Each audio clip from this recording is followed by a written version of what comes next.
Hello ladies and gentlemen, and welcome back to my channel for another 1/6 scale outfit set unboxing and review video. Now today we are going to be taking a look at the Daftoys EX01. Now if you're sitting here wondering, Justin, what on earth is an EX01? Don't worry, we're about to get stuck in. This is a 3-piece business suit that I think is going to look very good for a Christian Bale Bruce Wayne. Now we will be going through which body I decided to use, which head sculpt, and a lot more. Now I got this from toyswonderland.com. Link for that is in the description below. They have 12-month installment plans and a points-based reward system. Now the box art is super straightforward. You've got this very interesting grain/leather style texture on the surface with Daftoys and EX01 done in a metallic foil. On the inside, you very simply have the business suit. You do get some shoes, some pants, a belt, shirt, jacket, vest, and unfortunately a real 1/6 scale tie. We will discuss why I hate real ties in this scale so much in just a second. But before we do that, it's going to be a little bit tricky to dissect all of these parts and pieces in a plastic bag, so here we have all the parts and pieces. Now before we talk about the outfit itself, I do want to discuss my choice of body. Now the one I personally decided to go with was the Worldbox AT020. I will pop the link for that down below as well. Now the reason I decided to go with this one is because number one, it is slightly taller, meaning it should scale nicely with the DX19, and you do get multiple different sizes of neck connectors. A small, a large, and a medium. Now that means if your Bruce Wayne head sculpt sits a little bit too high or too low on the body, you're not SOL, you can adjust it, which is one of the most frustrating things with the BD001 standard cheap and nasty bodies. Those neck connectors aren't adjustable at all, which, as I said, is the reason why I decided to go with this body. Now unfortunately the hands that they give you with the body are awful. They're waxy, they're glossy, the detail is super soft, and for some reason they are very rigid. So swapping them onto the wrist pegs is way more difficult than it has any business being. Now I decided to spring for some suitably high quality hands for, fingers crossed, a high quality suit. Now these are also made by Worldbox, and they're called, weirdly enough, the Newly Headsculpt. Now I have used quite a few of these already. When you get the set, you do get, I believe, 16 hands in total. Now just to give you a little bit of a taste of the quality, you do have skin texture, you've got some vein work, you've got some shading on the knuckles, and even a little bit of gloss on the fingernails. They also have a very deep port where the wrist peg goes, so fingers crossed it should almost hide it entirely. Now these are a little bit hard to come by, but they're well worth hunting down. Lastly, I know I'll get on with it in just a second, but this is the figure we're attempting to replace in the display. It's of course the suit that came with the Alfred, Batman, and Bruce Wayne 3-pack with the Armory set, and the reason I decided to replace it is because this suit is starting to show some signs of age. It's a little bit big and bulky around the front with the vest, you can very clearly see the press studs, and overall, I just prefer the navy blue. I apologize it's taken me a little bit longer to get to the suit itself, but here it finally is. Now, starting off with the belt first, it's very simply a black strip of pleather with a real metal belt buckle. Now, there isn't a pin up top that'll go through the holes in the belt. I'm pretty sure this is just held together with friction.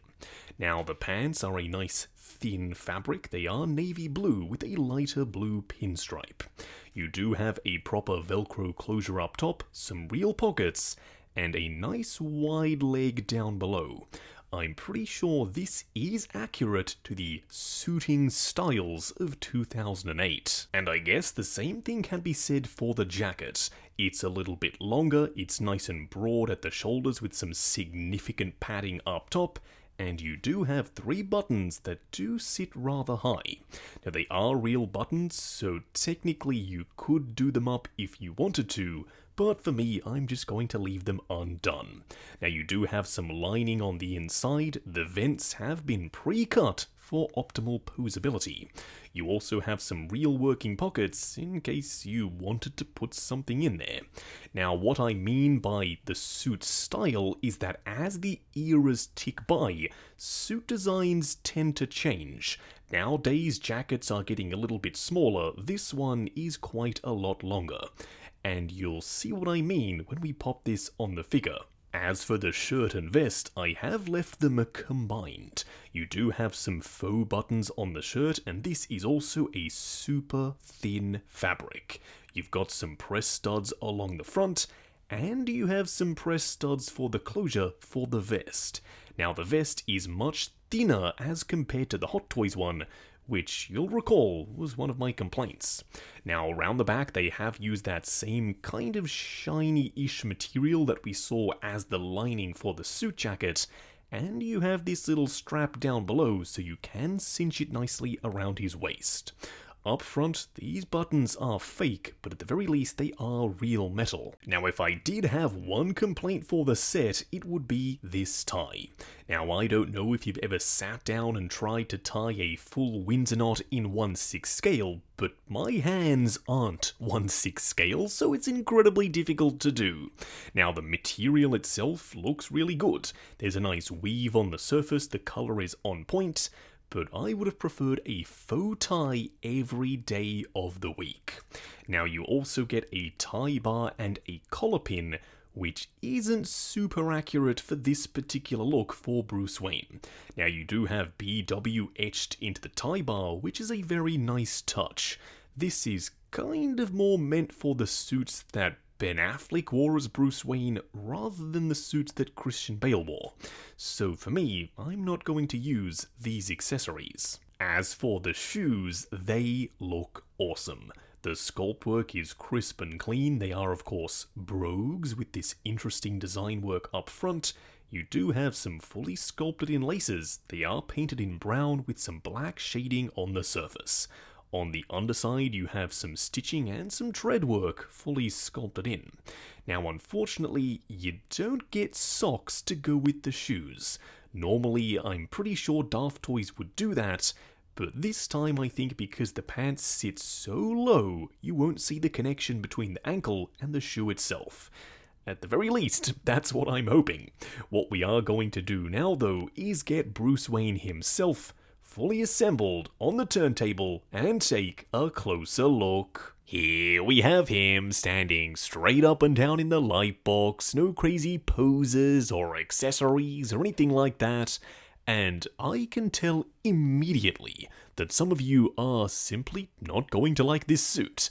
Now, for me, I like it, but I don't love it. There are a couple of things that are holding it back from being 100% perfect. Number one, it's a little bit too baggy. Now, the style is slightly baggy with the longer jacket and the big broad shoulders, but I think they've taken it slightly too far. Now, I've already used the biggest necklace body possible here. I don't exactly know what else I could have done to have gotten this guy to have looked better. Now, if you have any suggestions for a better body to use, let me know down below. I think the best ultimate solution that Daftoys could have done is just to include the body that they designed this suit to go with, or at the very least, advise collectors on which body is the best option. Nevertheless, at the end of the day, this still is a very high quality suit. What we are going to do now, though, is take him off the turntable, punch in, and take a closer look at the details. Here we have him up close and personal. Now, we won't be spending a ton of time here because technically we have already discussed all of these components individually. But starting off with the head sculpt, I decided to go with the DX19 sculpt. It just happens to be my current personal favourite Bruce Wayne head sculpt. Now, if you want to go with the DX12 or the Armory version, of course, the choice is yours. And the best part about the body I've chosen is no matter which head sculpt you decide to go with, you can adjust the sculpt up and down with the interchangeable neck connectors. So you should be able to get it sitting at the perfect height. Now, the shirt looks decent, but just like the suit, not perfect. I like the print and I like the fabric, but I don't love that the collar does tend to fold over the top of the tie. Now the reason why that happens is because the collar itself is a little bit too big for the neck. So when you tie the tie up, it kind of crunches in on itself and folds over the top.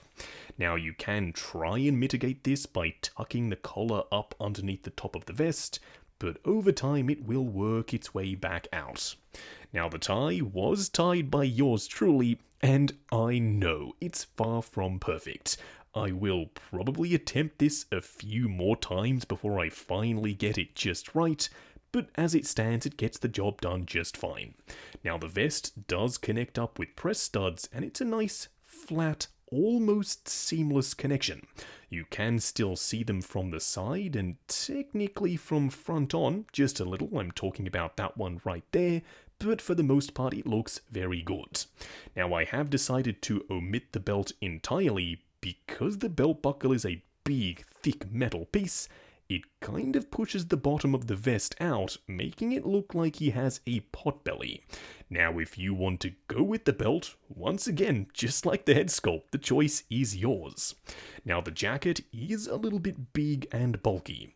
It's quite long, as you can see, and the shoulders are extremely padded. Now you could maybe modify this and take the padding out, but for me, when you get it in the right pose, it still looks good enough to not warrant doing any modifications. Now the sleeves of the shirt do come down just below the jacket, which of course is accurate. Coming down to the pants, they are a nice straight cut, and you do have a crease running along the front. You can adjust the height of them. I have them sitting up a little bit higher, but if you want them to sit a little bit lower, you can absolutely get that done. Lastly, for the shoes, we've already discussed how they look. I love them. Now, at the end of the day, is this the perfect Bruce Wayne? Well, I've already kind of given that away. No, I don't think it is. But I am curious to see how this one stacks up alongside the Hot Toys suit. Now for a quick side-by-side comparison, here we have the Daftoys EX01 outfit set as Bruce Wayne on the left, and the Daftoys Alfred on the right. Now as you can see, Alfred is slightly taller. Now that will be down to my choice of body. If you want your Bruce Wayne to be taller than Alfred, you can simply use a different one.